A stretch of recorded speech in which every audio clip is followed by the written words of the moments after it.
प्रांशु की स्टोरी सबको समझनी और उसको फैलाना बहुत जरूरी है। प्रांशु 16 साल का था, 10वीं कक्षा में था, उज्जैन मध्य प्रदेश का था। आप इस दुनिया में कैसे आते हैं, क्या ये आपके हाथ में होता है? क्या आपको कोई भी ऐसा वार्तालाप याद है जहां आपने बोला हो कि मैं तो लड़का बन के आऊंगा, या मैं तो लड़की बन के आऊंगी, या मैं लड़का तो बनूंगा पर मैं लड़की की तरह एहसास करूंगा? क्या आप ऐसा कोई भी वार्तालाप हुआ है? एक दुनिया में जब एक मासूम बच्चा कदम रखता है अपने आसपास, चीजें ऑब्जर्व करता है, कभी हंसता है तो कभी रोता है, क्या उसको कुछ पता होता है कि बड़ा क्या होता है, छोटा क्या होता है, काला होता है क्या और गोरा होता है क्या, क्या होता है मोटा, क्या होता है छोटा? क्या उसको पता होता है कि वो किस घर में पैदा हुआ है? क्या वो मुस्लिम पैदा हुआ है या हिंदू पैदा हुआ है, सिख या ईसाई या बौद्ध या जैन? क्या वो शूद्र है, क्षत्रिय, ब्राह्मण है या वैश्य है? क्या उसको पता होता है? क्या उसके हाथ में होता है? क्या इस वजह से उसका मजाक उड़ाना चाहिए? अगर वो कुछ समझ ही नहीं पा रहा कि उसकी सेक्सुअल प्रेफरेंस डिफरेंट क्यों है, क्यों वो अलग है, तो इसमें उसकी क्या गलती है? तो फिर क्यों उस पे ट्रोलिंग होती है, उस पे मजाक करे जाते हैं, उस पे तंज कसे जाते हैं और उसको कॉमेडी का नाम दे दिया जाता है कि भयंकर कॉमेडी हो रही है? क्यों एक मर्द जब रोता है तो उसको जज किया जाता है, एक औरत जब चिल्ला देती है तो उसको जज किया जाता है? हम सोसाइटी में इक्वालिटी की बात करते हैं पर जेंडर इक्वालिटी तक उसको सीमित कर देते हैं, ये सोच के कि it's about male versus female. नहीं, when we talk about gender equality, it's about equality amongst the entire human race and on all parameters. None of these discriminations should come to the fore. पर हमारी जो education है, हमारी जो technological development है, chat GPT आ गया है पर हमारे दिमाग अभी तक विकसित नहीं हुए। सोशल मीडिया पे ट्रोल्स कुछ सोचते नहीं है, दे लैक एम्पैथी। क्यों?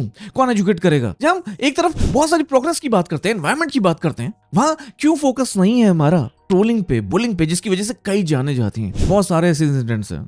आज हम प्रांशु की बात करेंगे पर बहुत सारे और इंसिडेंट्स हैं। आरवी की मॉम के साथ मेरी वो 1 घंटे की बातचीत मुझे आज तक याद है। बच्चों को कभी बॉडी शेम, कभी स्लट शेम, कभी जेंडर शेम, कभी सेक्सुअलिटी पे शेम किया जाता है, कभी उनकी कद काठी पे, कभी उनके चेहरे के रंग पे। बड़ी तालियां बजाते हैं हम, बड़ा मजाक करते हैं, बड़ी हंसी आती है जब किसी का मजाक उड़ रहा होता है। पर ये भयंकर कॉमेडी कई बार कई बच्चों की, कई मासूमों की जान ले लेती है, पर तब भी हमारी सोसाइटी इन सब चीजों से सीख नहीं पाई है और इसलिए ये वीडियो बहुत जरूरी है आपका देखना और शेयर करना। प्रांशु, अविंशु, आरवी, पता नहीं जाना कितने बच्चों की जान जा रही है हमारे आसपास। सोशल मीडिया पे दिख रहा है हमें सब कुछ और हम अपने आप को वो कहते हैं, एजुकेटेड कहते हैं। सोशल मीडिया पे बड़ी बड़ी बातें करते हैं पर क्या हम इतना नहीं कर सकते जब कोई ऐसी चीज घटते हुए देखें, जब ऐसी कोई बुलिंग होते हुए देखें तो उसको वहीं कंडेम करें? क्या इतना नहीं कर सकते हम? क्योंकि आज ये प्रांशु था, कल को कोई आपके फैमिली में से भी कोई हो सकता है, या कल आपकी फैमिली में भी कोई ऐसा जन्म ले सकता है जो इन सब चीजों से गुजर रहा हो।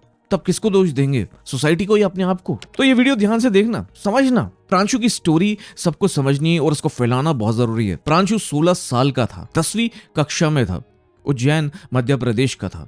एक क्यूएव आर्टिस्ट था जो अपनी जेंडर आइडेंटिटी बता रहा था, सीख रहा था, समझ रहा था और एक्सप्रेस कर रहा था उसको सोशल मीडिया पे। 15,000 फॉलोअर्स है उसके इंस्टाग्राम पे, अब 36,000 हो गए हैं, पर अकाउंट प्राइवेट हो गया क्योंकि शायद उसकी फैमिली नहीं ले पाई।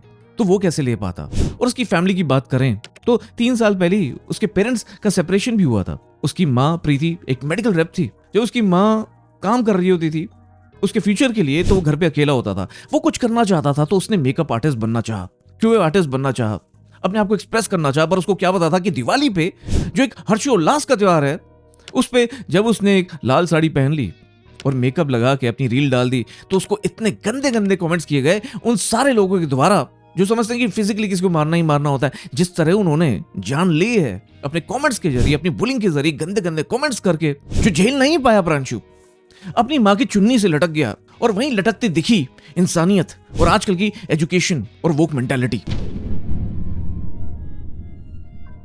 जिसको शायद बढ़ावा देने वाले तो बहुत लोग हैं पर उसको कंडेम करने वाले बहुत लोग कम हैं। और हमारे जैसे चैनल्स को तो लोग देखते ही नहीं ना, क्योंकि उनको तो भयंकर कॉमेडी देखनी होती है।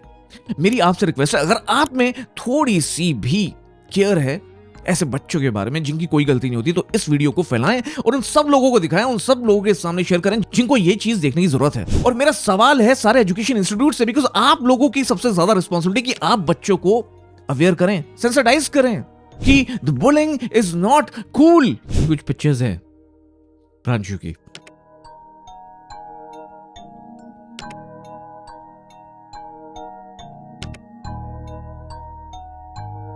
वो बच्चा अपने आप को बस एक्सप्रेस ही तो कर रहा था। एक पेरेंट्स के सेपरेशन के बाद अपने को डिस्ट्रैक्ट कर रहा था, कुछ करना चाहता था, अपनी माँ को सपोर्ट करना चाहता था, क्या वो डिजर्व करता था ये सारी सोशल मीडिया ट्रोलिंग, ये bullying?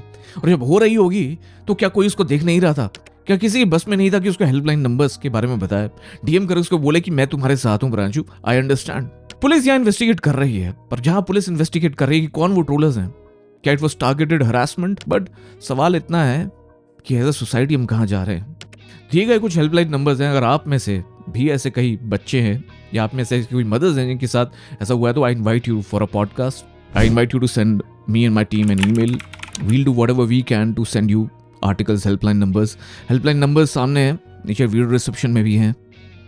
If you feel that you are being bullied, you are not able to take the mental agony, you can contact these. मैं शायद बचा नहीं पाया प्रांशु को, पर हम as a society we can not lose against this cruel mentality and we need to educate people around us, kids around us, as parents, as fellow friends. बस करो यार, ये कॉमेडी नहीं है। जोक के नाम पे किसी की जान लेना सही नहीं है, किसी को मेंटल प्रताड़ना देना सही नहीं है। वो बस 16 साल का था। As a society we took his life. और गाइस, ये इकलौता इंसिडेंट नहीं है, बहुत सारे इंसिडेंट्स हैं ऐसे, बहुत सारे। It's time we embrace every kid, every person, every human and treat them with humanity. Be more sensitive. बस थोड़ा एम्पैथी लाने की जरूरत है कि आप वहां होते तो कैसा होता।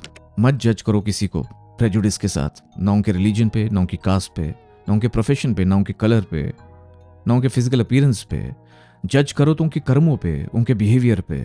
और कभी भी किसी को ऐसा कुछ करते हुए देखो तो प्लीज कंडेम करो, डीएम कर दो कि मैं हूं। और मैं आप सबको कहना चाहता हूं, जितने भी लोग हैं LGBTQ से या जो भी बॉडी शेमिंग या बुलिंग को सहन कर रहे हैं, सेंड मी एन ईमेल। मैं हूं आपके साथ, ये प्लेटफॉर्म है आपके साथ, यह है मेरी बेक ऑफ ओपिनियन। मैं हूं आकाश, आप देख रहे हैं पीपो, और अब कुछ नहीं छुपेगा।